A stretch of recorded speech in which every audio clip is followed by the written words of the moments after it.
When French President Emmanuel Macron met his American counterpart, he certainly knew how to make an impression. Macron has said how unhappy he is with U.S. President Donald Trump's move to slap tariffs on steel and aluminum imports and tear up a nuclear deal with Iran. Along with other G7 leaders, he also was not terribly pleased with Trump's view that Russia should be readmitted to the global order's top table. So at the G7 in Charlevoix, Quebec on Friday, some were speculating whether when he shook Trump's hand with a grip so firm the U.S. leader was left with white marks, he was showing how he really felt. Before the world's media, the pair used all the expected diplomatic niceties, with both describing how progress had been made on trade talks. In footage of the pair, Trump said of Macron, arm wrestling, he would be very, very tough.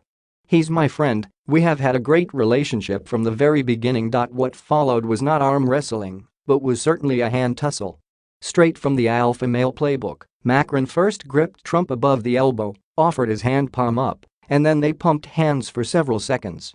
He then held on to Trump and pulled his hand towards him, forcing the U.S. president, who is 30 years his senior, to break it off.